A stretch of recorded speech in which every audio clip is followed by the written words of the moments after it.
study this and practice this. May we realize this true meaning.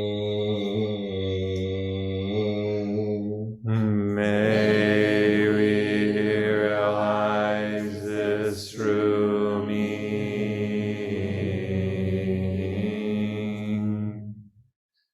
Okay, thank you. Thank you. Really do take good care of your bodies, and if you need to talk about anything as the session progresses, feel free. There's a sign-up sheet there for the Dokusan, and we'll create time for conversation. So this morning, everybody was participating in the morning service.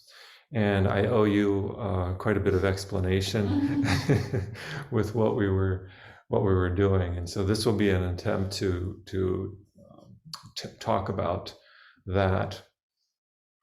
So I am seeing Sesshin, what we're doing, this basically roughly 2 days, 3 days Sesshin, as a mini period of monastic training. It is something that has taken on in our culture, and people enjoy to a greater or lesser extent, or find meaning. I don't know if enjoy is the best word, but at least find something meaningful about doing an extended period of practice at a temple that includes extended periods of sitting meditation.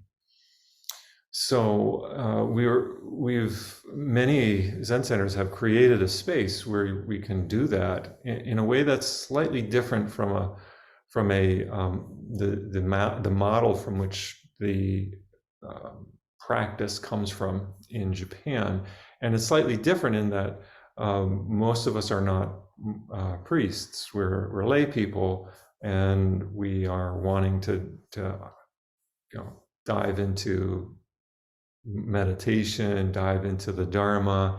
We find it feeds our soul in a way that we just haven't received in maybe several generations. And we find it resonates with us in some way, and in this particular culture at this particular time. So we've created this kind of a mini practice period out of Sesshin. There's certainly many ways of doing Sesshin, and so I'm creating a way of doing Sesshin here that's modeled after a typical schedule in a Zen temple, training temple, minus the only thing that's a little bit different is that in a training temple for the regular daily schedule, there would be less Zazen, maybe half as much Zazen, and more work practice.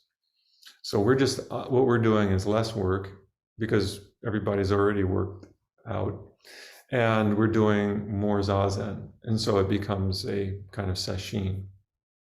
So for a typical training period in a monastery, a typical day, and there's several atypical days, but a typical day would consist of 3 or 4 periods of Zazen.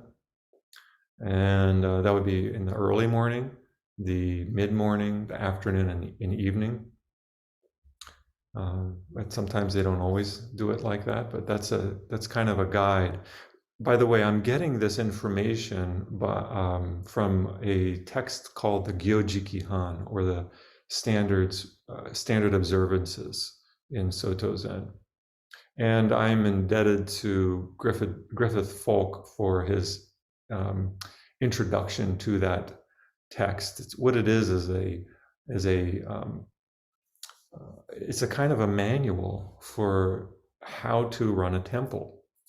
And it gives the person who's looking at it, usually a priest, an idea of what to do for specific days, but especially when there are visiting priests, or you're coming together to train together. feel like I'm getting a little bit ahead of myself with this, but I'll say that in Japan, there are over 14,000 Soto Zen temples. Only less than 30 of those, I believe, if I got the numbers correct, less than 30 of those are actually training monasteries where a priest will train for a period of usually anywhere from 1 to 5 years, depending on their education, depending on their age. So just to keep that all in context, now 14,000 training temples means there's loads of diversity in what the practice looks like based on the local region, the particular priest that's doing it, the sangha that is there. There's loads of diversity. The chants that are chanted are not always the same. I'll give you an example. In my teacher's temple, Kappa Dojo, he chanted regularly the medicine, the Yakushin Nyorai, the medicine Buddha Dharani, very short Dharani, part of his service. And at the end of his morning service, they would do a song. They would actually be singing. It was, up and down, not just straight. So that gives you a little bit of taste, or gave me a little bit of taste of some of the diversity.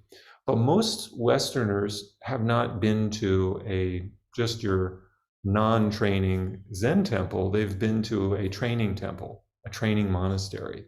And so they might not have a lot of knowledge of the great diversity that is within Soto Zen. And just to add to that complexity, if any of you have read Paula Arai's book on what is it? I think it's called Healing Rituals, something. Do you know it? I think I've read the introduction. I was gonna say I own the book. What is it called? I can't remember. Yeah, Healing Zen, Healing Women Zen, or Healing Rituals and basically what she does is she follows several different practitioners of Soto Zen, women that are lay women, into their home to learn from them how they integrate the practice into their daily lives. And then you get even more like diversity there. So it's fascinating. If you get a chance to look at that, I'll see if I can remember the name of that book, but it's worth studying. In any case, there's only somewhere less than 30 official training monasteries where you go to train. And if you don't have some kind of inroads to some of these other smaller temples that are not for training, or if you don't know Japanese that are devoted or dedicated to practice, and it may be that some of the people that are not lay people that are dedicated to practice don't devote themselves only to Soto Zen. Some are Christian. There's not this sharp divide that we have in this country, like you got to do this or that.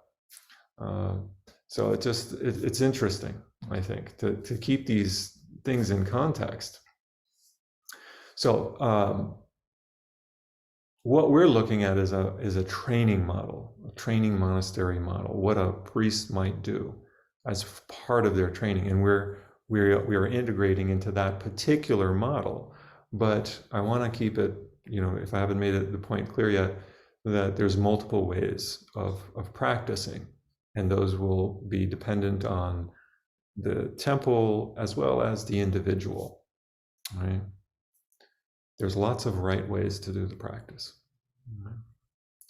But as far as a training temple goes, I'm going to suggest there's 5 different aspects to a training temple. So the first one is 3 to 4 periods of Zazen daily.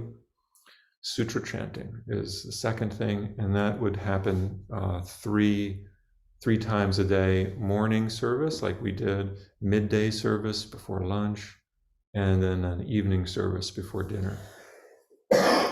The third aspect of a training model is the 3 meals, morning, midday, and evening. and usually the evening meal, like we did yesterday, is considered a non-meal. But the other two are done with oryoki bowls. Actually, sometimes the third one is done with oryoki bowls too. It's just done without the chanting. And that is to remember that in the time of the Buddha, the monks didn't eat past noon. They only had one meal. And so the third meal is referred to as yakuseki, medicine stone. Because the monks, to stave off hunger, they would heat up a stone and place that at their abdomen. That would be their meal. So we have enough food, luckily. We have enough food. And we're grateful for that. And so we can enjoy a third meal. We say in Nonin's time for Sesshin, third meal was silent, but without the Buddha bowl. Just two Right. Oh, okay, yeah, right. Without the Buddha bowl. Yeah, yeah. That's how I understand. That's the practice. That's probably closer to this particular model. And then the fourth part is morning cleaning, called soji. So the monks of a temple will take out their brooms. Usually there's no mops, nothing with, very little with handles. You get a rag and wring it out real well, fold it a certain way, and clean off all of the surfaces, wiping down the floors. Everything gets dusted. The altars get cleaned. The multiple altars in the temple get cleaned. That kind of thing happens.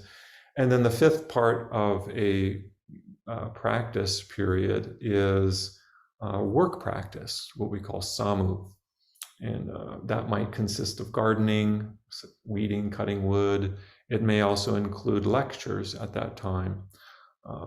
If you have the job of the treasurer, your job is to work with handle money. If you're the cook, your job is to cook. You're the tenzo. And so all of these, if you're an administrator of the temple, maybe that means exchanging of emails, correspondence with whatever needs to be done. All of this is considered part of training and practice. All of it is practice.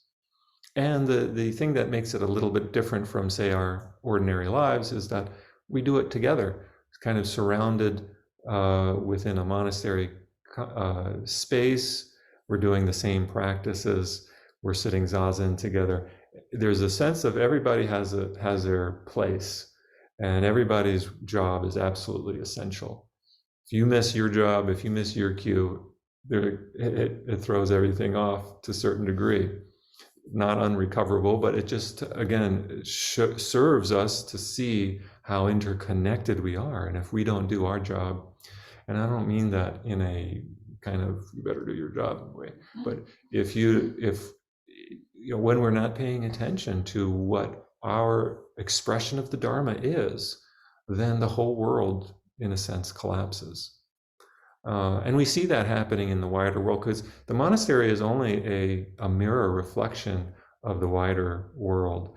And it's meant to be a mirror of the jewel net of Indra, where each of us reflects all of the others within us.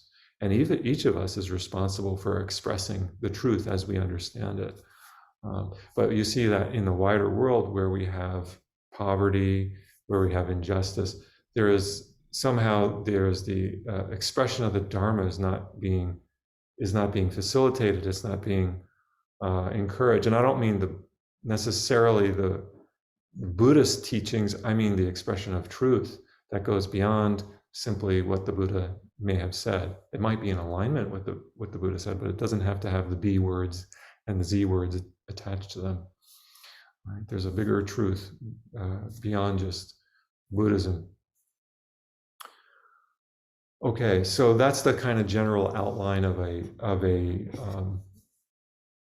training, and we're getting some pieces of that here. Right, we're doing the Zazen, we're doing the Sutra chanting, we're doing the meals, we're doing the cleaning, and this afternoon we'll be doing some work practice. Hopefully the weather holds out for us a little bit. So we're getting all 5 of those. So what I want to focus on right now is the sutra chanting. So what now? Because there's so much I can't explain or talk about it to the extent that it is necessary, I think, or maybe not necessary, but to the extent that would make all questions disappear. So I'm not going to attempt to do that, but I'll give you some context for our morning service, at least the way that we did it this morning. And I'll say right at the bat that, again, consider this a training, a kind of a training. Okay, maybe I'll say more in a little bit here. So let's focus in on this particular aspect called sutra chanting. And one of the things to consider is that in a training setting, more time is spent chanting than on any other activity. More time is spent. So we tend to think about it in the reverse: minimize the chanting, maximize the Zazen. But in a training temple, more time is spent chanting the sutras than it is actually sitting Zazen. And that's because the monks in training will need to have these chants, these sutras memorized, because they're going to be going back to their home temples. They're expected to have these things, the ceremonial aspect, in their bones to a certain degree. And chanting also is a huge part of Soto Zen. It's not just for lay people, it's also for the monks. One of the most beautiful experiences I had when I was training in Japan was to be in a room of over 50 monks with a very high ceiling in the Buddha hall, chanting these sutras that we did this morning. And the resonance in that space when you have 50 monks together chanting is unbelievable. I would have loved to chant all day long. It's just a wonderful sound. Chanting has been, on a very practical level, maybe something that people can relate to a little bit more. On a practical level, chanting gives you an opportunity to find your voice. I am an introvert in a big way, and I have a major fear of public speaking. I remember chanting. The wonderful thing about chanting is that you don't have to come up with something to say. It's already pre-made for you. All you do is fit your voice into what's already said. But you get to get a sense of what your voice sounds like and what it feels like to chant, the vibration of the chant. And I'll never forget, I was invited to a church along with several other ministers or religious folks on a Martin Luther King Day celebration. And I was asked to say something. And I was so nervous because here's this room, a church full of people, and here I am up on the altar stage. One of my college professors was there. She was going right before me. My heart was pounding in my cage, and it was like pounding in this, felt like my cage, and I was trying to get out. I was so anxious and so nervous about, just standing up in front of a group of people. And something happened where I connected. I said, oh, you know what? This is just like chanting the sutra. All I have to do is go up there and find my chanting voice when I start to speak. And when I did that, it's like, okay, now I know what to do. I think it became clear. So on a very practical note, chanting can help us greatly, especially if you have any fear of public speaking. It can help us get over our fears, because I think part of the fear is that we don't know how we sound to others. But when you practice chanting, it's done communally. You don't have to worry. You're not self-conscious like you are by yourself speaking. So you get to develop your voice. You get to get a sense of how what's the volume to create, to enter the space that you're in, how loud to be or how soft to be, what's the quality of your voice. The other thing that chanting has done for me is I go to into the I've been into hospitals to teach yoga, to teach meditation. I worked at a drug and alcohol rehab in Pennsylvania for about 3 years. And one of the things that we would do deep relaxation with the folks there, and they really always appreciate it. And I'm not saying this in an egoistic way, but they always, many people said, I really like the way your voice sounds, bless you. And I attribute that to the chanting, the ability, the practice of chanting. I really attribute it to that. Okay, so back to what is this kind of, so if we look at, Heather, grabbing, bless you, grabbing that sutra book, please, thank you. All right. If we look at the echoes that we chanted this morning, they're all about nourishing the spiritual beings in a temple or outside of the temple. So if you look at the echoes, you know what? Grab me those. Not that one, but the list of the echoes that George was reading might be underneath there. Order of service. Yeah, there you go. Yep. Great. Thank you. All right. So the echoes are the transference of merit. And while there's great benefit to these, to the chanting itself, really the highlight of the service is the transference of merit. That's the key piece of these ceremonies. So if you think about it, if you think about what we're doing from a monastic training setting, what we're doing through sitting Zazen and then chanting sutras, we are generating merit. This is a key concept within Buddhism that I think it's very important for us to get. It's like spiritual money. It's like spiritual money, right? We are generating merit through meditation practice, through Zazen. We're generating merit through chanting. And just as money, physical money in our society, it doesn't mean anything by itself. We give it meaning. We give money meaning.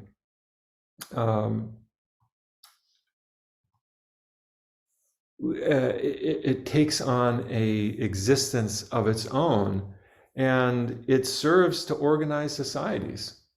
Money gets things done. If you have money, you can get something done. But money by itself isn't real. It's not substantial, right? We've given it we've invested paper with meaning. We've invested greenbacks with meaning, but they don't have, and now less and less so, even paperback, it's digital numbers on a screen that can be changed with fingertips. We've invested that with me. In God we trust, right? We trust that there's something there. It used to be you had to have a certain amount of weight in gold, and that meant your weight. Are you worth your weight, or your weight in salt? You had to have some weight in it. Now there's no weight to it whatsoever. It's just a digital number on a screen, and we exchange digital numbers back and forth with the credit card when we go shopping on Amazon or someplace else. And our bank says we have so much money in it. It's crazy to think about this, isn't it? Like, it can disappear in a heartbeat. It's just delete. It's so insubstantial when you think about it. But how is merit any less so? Right? Merit also, we invest this with meaning. What we're doing, we're generating a spiritual substance, right? Through Zazen, through chanting. And then we're offering that merit that we've generated to various beings. So there are basically 5 sections that we did to the morning. There's 5 echoes. There's 5 sections to the morning service. And each of these 5 are dedicated to specific beings. All right, so if you look at the echo, if you look at the echo, the first one is for the Universal Gateway chapter of the Lotus Sutra, and we did the Disaster Preventing Dharani, and traditionally those 2 are done, as well as a third one, the Daishin Dharani. And that's why it appears right after the Universal Gateway chapter of the Lotus Sutra in your sutra book, because usually it's done with it, but it's often omitted because it's also done later in the ceremony. How many of you are, last time I asked this question, I got 0 hands, but how many are you familiar with the Universal Gateway chapter of the Lotus Sutra? So do you chant that at Rumonji? No, we've chanted it at Zen Fields. Oh, it's Zen Fields. Okay, not at the Des Moines Zen Center? No. See, I think most Zen centers don't chant the Universal Gateway chapter of the Lotus Sutra. And last month, when I was asking some of my colleagues about the verses on faith, on the faith mind, one of my colleagues, the discussion branched off into chanting sutras that are not traditionally with a part of Soto Zen. And one of them that has kind of taken off is the Metta Sutta, the loving kindness Sutta. You guys have heard of that one? Yeah. Yeah. Oh, everybody's heard of it. It's unbelievable. And I love it. It's a great sutra, but it's not a traditional Soto Zen sutra, and that doesn't mean we shouldn't chant it at all. But just to think about, why do we love that one, but we have some degree of resistance, I think, to, or at least the teachers that presented Zen were leery about presenting or chanting the Universal Gateway chapter of the Lotus Sutra. Yet, one of my colleagues was saying that she felt that this Universal Gateway chapter is our version of the Metta Sutta. It's the Soto version of the Metta Sutta. Yeah, You can see that. Why? Avalokiteshvara, yeah. So there's this rich symbolism in the sutra that you get when you're, and in Japanese, it's in a earlier form of Japanese when it's chanted in Japanese, and many people don't even know the meaning. Here we've got the privilege of chanting it in English, where we can chant it as well as understand the meaning of what's being said. And so you can see there's this these rich symbols in there being repeated again and again. And the name of Avalokiteshvara is being repeated again and again, and all of the benefits of thinking about Avalokiteshvara. And it's all centered on compassion. This is the Zen form of compassion. And it's heartbreaking that it has been largely omitted from the services from most Zen centers in the United States. And we've felt the need for compassion to re-enter. So instead of having our own, we've borrowed one from another tradition within Buddhism that is much less magical, right? It's much less, the Metta Sutta is basically offer loving kindness to all beings. That's the heart of it. And there's no magical powers to it, right? Universal Gateway, you get lots of magical powers. You're gonna get released from prison if you chant the name of Avalokiteshvara. Your fire is going to turn into a pool. If you get thrown off of a mountain cliff, you're going to be suspended in air like the sun, right? If bandits attack you with knives, their hearts are going to turn to compassion just by reciting the name of Avalokiteshvara. And so you can see why there's a reluctance to chant this sutra in a modern time American audience that is very scientifically minded. And I think the issue is, our issue is that we don't understand religious literature the way it ought to be understood. We take it way too literally. Metta Sutta we can get behind very easily because there's nothing magical about it. We can take it literally. We can take that literally, and it's not going to go rub against our modern sensibilities. But because we have such a literal take on religious literature, it throws us into two different mindsets. Either one is that we have to believe it and accept that what's being said is true. The other mindset is that we have to reject it. And both are based in a literal understanding of the sutra. There's another way to understand this, and that is the figurative symbolic way. Like what is the symbolism? What does the symbolism mean? And also to recognize that the images that are presented in the sutra can be nourishing for us, even if we don't understand their literal, even if they're impossible. Of course, for a modern American sensibility, we want to tie these things into science and so like, how is this applicable, or what's the, so we go down that path, and that's fine. I think we need to do that. But I'm just trying to explain like how we can chant this to get our minds wrapped around it and not get caught in a literal understanding of these sutras. So the universal gateway is somewhat complex in that way for us. But if we come to it with this the mind of symbolism, knowing that maybe some people thought that way at some point, it's not really we might be able to tie some of this stuff into science. I can remember sitting Sesshin, the first Sesshin that I sat, and I was in so much pain. My back was just like on fire. And here we are in the middle of Sesshin, and all of a sudden something inside started to change, and it felt like somebody was pouring it was in the middle of summer, so I was dripping with sweat. There was no AC. I was dripping with sweat, and it felt like somebody was standing above me, or not standing behind me, and pouring cool water that was going down through some hole in the top of my head down into my heart. And because everything was just like, whoosh, I just felt this incredible opening. It was a physiological response to all of that pressure, and the opening happened because of a trust in Sesshin, a trust in Zazen.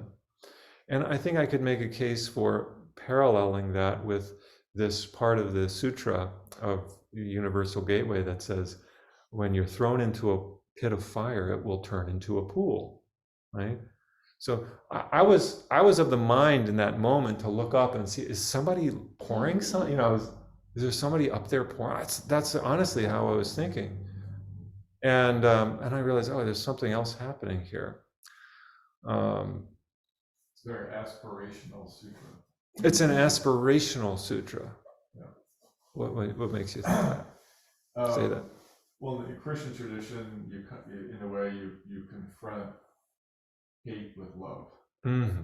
It's you can't defeat hate by throwing more hate at it. You try to absolve the negativity with love. And this is what the sutra is pointing at.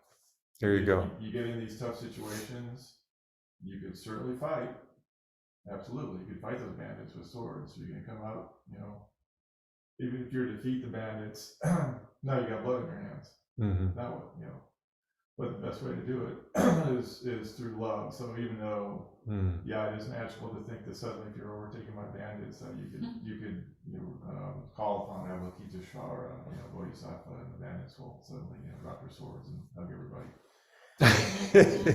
But it's the idea of that bringing forth that love, that compassion, will in the long term, right, try to change this. Right. Yeah. These are really extreme examples. Most of them.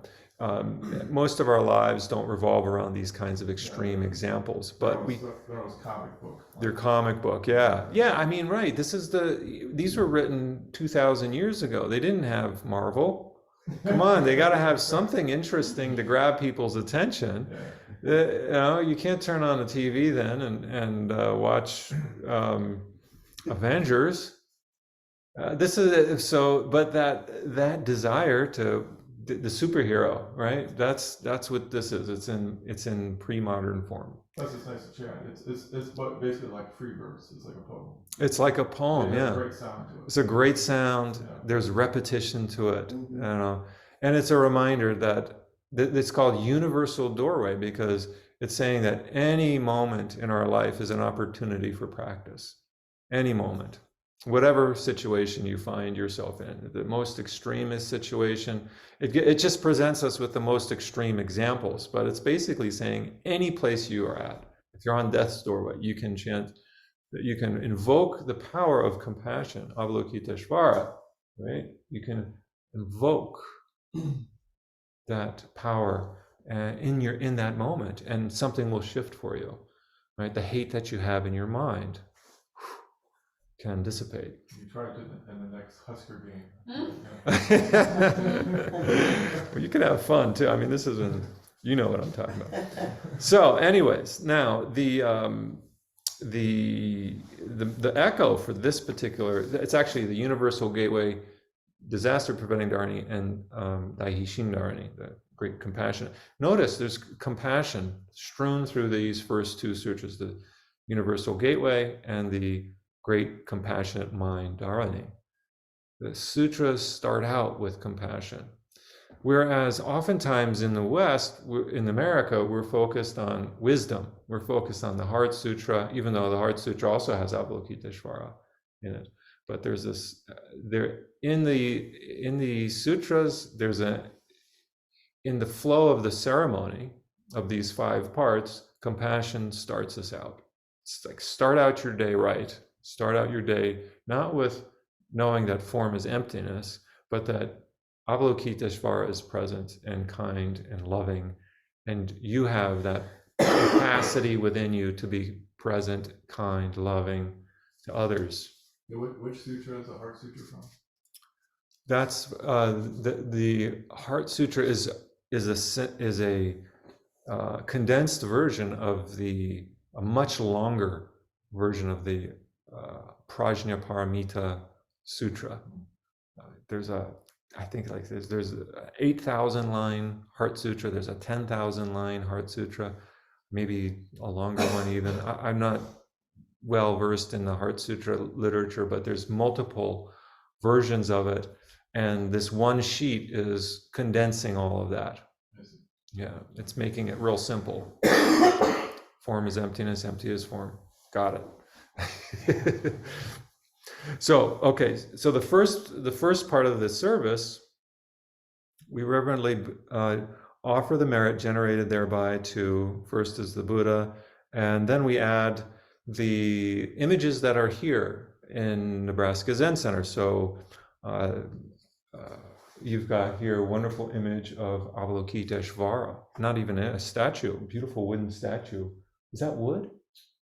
Stone, okay. I mean, it's just gorgeous. So we can dedicate this service to this particular, and of course, in Zen, when we're looking at images or statues, it's to remind us of those qualities in our own heart. It's not about that thing out there, but in making the offerings, we're watering those seeds within ourselves. That's why we're making these offerings. That's why these echoes, the merit is for us. But we dedicate it out there, put it out there. It's also dedicated to Dogen and Keizan. That's kind of what makes it Soto Zen, right? The 2 founders, Dogen and Keizan. And then we add also the Dharma protecting devas and saints. In most Zen temples, and also Buddhist temples in general, you'll have protector deities, these big statues at the gates of a temple that look really mean. Like they're like, they have these fists, like, and they're like this, like ready to pounce down on you. And they're meant to invoke attention, like get rid of any ill will here. Right? Sometimes we need a good cop to a good spirit. They're like good spiritual cops. Right? You need that cop to have you slow down. Right? When you see the cop on the road and you're going 85 and you know the speed limit's 65, you know you got to. What do? Oh, expletive, and then you slow down. If you didn't get a ticket already, you slow way down, right? And that's the point of these Dharma protecting devas. So that when you enter the temple, you slow down a little bit. So right at the start, as soon as you enter the temple, practice doesn't begin here; it begins over there.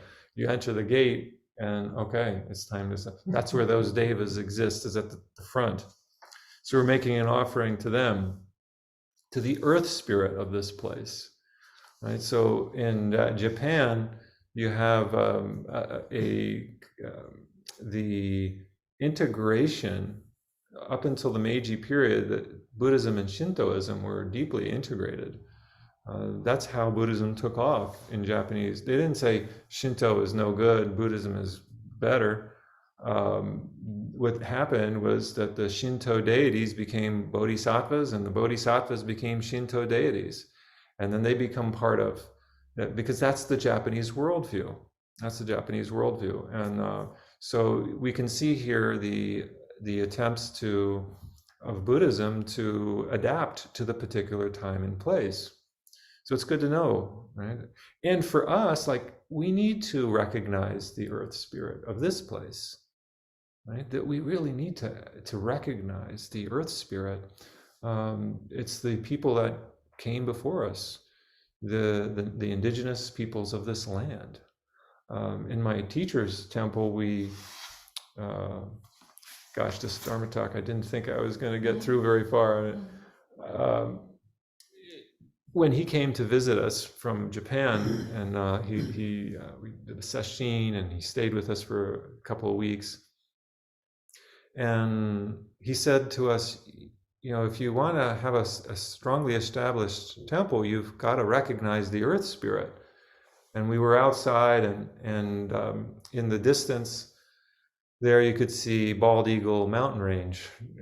Mount Equity Zendo was in the middle of several corn and soy fields, a little kind of a somewhat rural neighborhood surrounded by corn and soy fields. And off in the distance, at the base of the mount, the fields extended to the Bald Eagle mountain range off in the distance, and you could see it. And so when he came, he said, you've got this Bald Eagle mountain range here, and tell me about this. And so we told him, it's not named after the eagle, but after the one of the leaders of the Lenape tribe, the Munsee, which is where the name of the city that Mount Equity Zendo was located in, Muncie, Pennsylvania.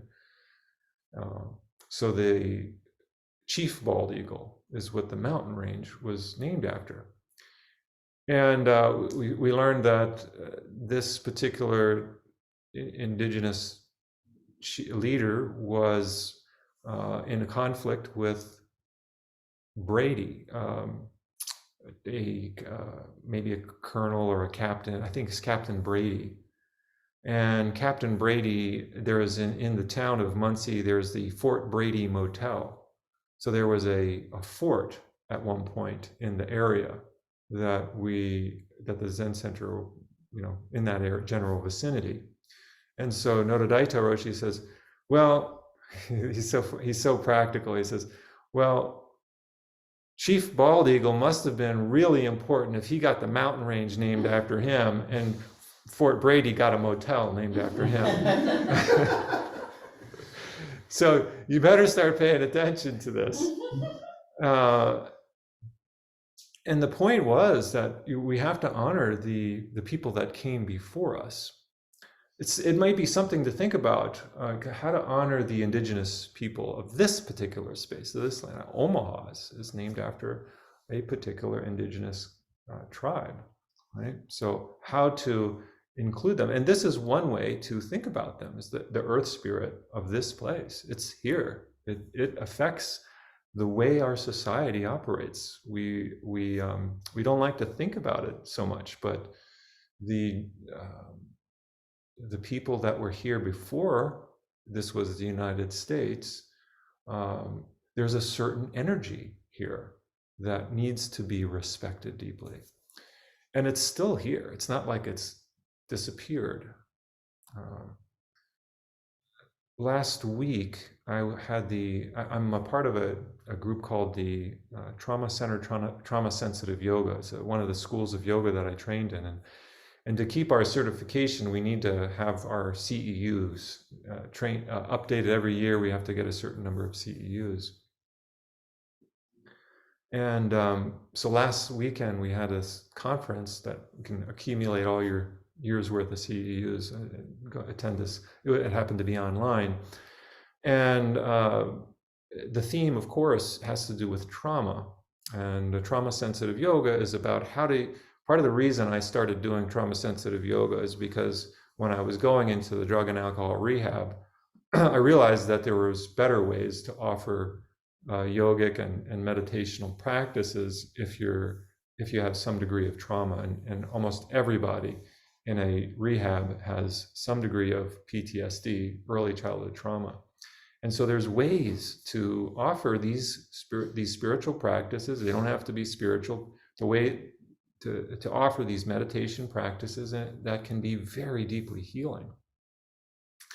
So that's kind of been my connection with this community, and it's been very, very helpful because there's continual education on trauma and how we can understand trauma, how we can work with it. And at this particular conference, they invited, the name is Indigenous Enterprises. It's a collaborative effort, from what I could understand, a collaborative effort of several indigenous groups to offer dance, indigenous forms of dance.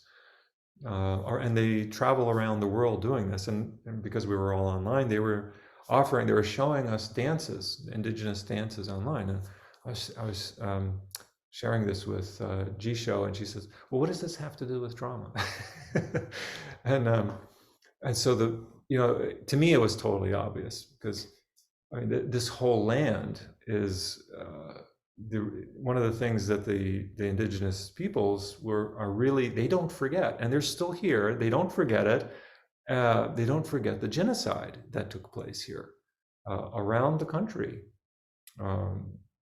That is part of the cultural DNA of the United States. And so we've got to acknowledge that in the Zen Center. We have an opportunity to acknowledge that when we say, to the earth spirits of this place. Right? And then it goes on, we pray for peace in the land, harmony among nations, prosperity and longevity for donors throughout the 10 directions, tranquility within the Zen Center, ample sustenance for all beings. So this is the dedication. We are offering the dedication, the merit out to the world in that way, right? And then there's four other echoes, 4 other dedications of merit to various other beings, including those that may be sick or that have passed away, including the former abbot of this Zen Center, to Nonan. Right. How are we doing on time? Kind of 11:23. And we go till for the Dharma talk. Let's see. Well, It's past. It's supposed to start at 11:25. Okay, so we've got to finish this up.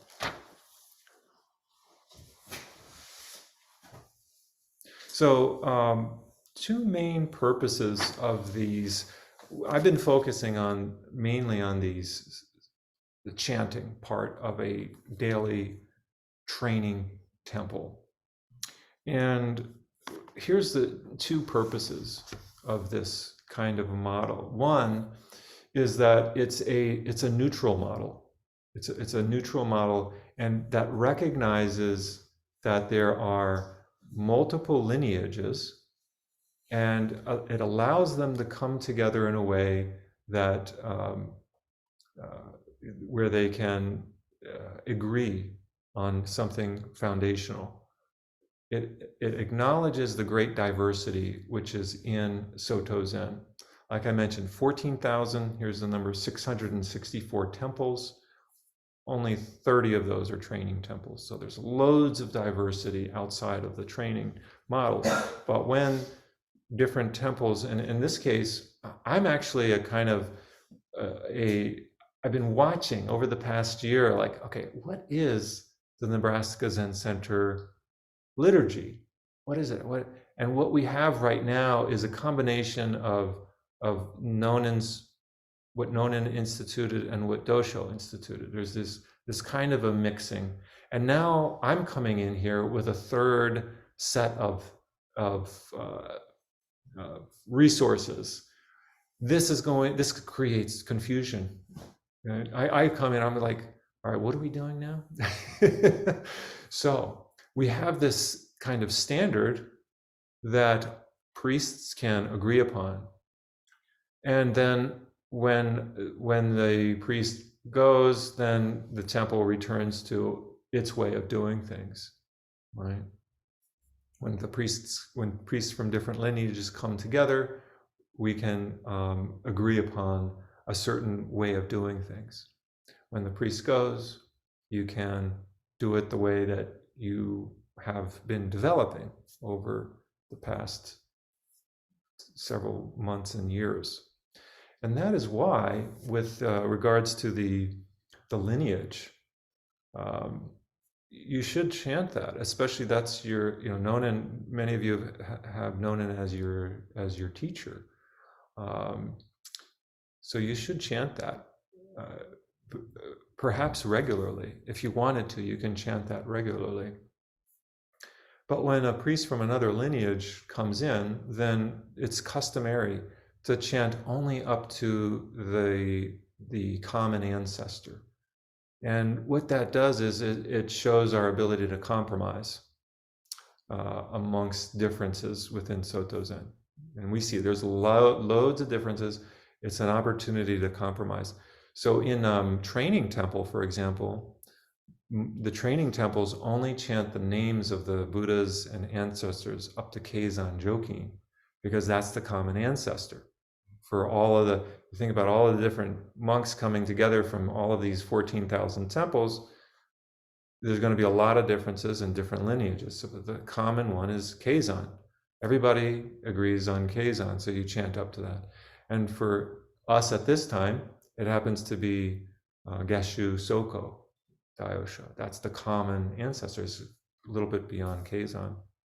So that's why I said we can do that. But you should still, when I'm not here, I would recommend chanting the lineage up to Nonen and do it like that. And now we also dedicated the Daishin Dharani to Nonen as well. So this is all part of the how a liturgy would go. These standards are also a kind of a basic reference for a priest. So I refer back to them. My teacher did different ceremonies, not exactly like we just did. I'm referring back to it based on the Gyoji Han as a reference point.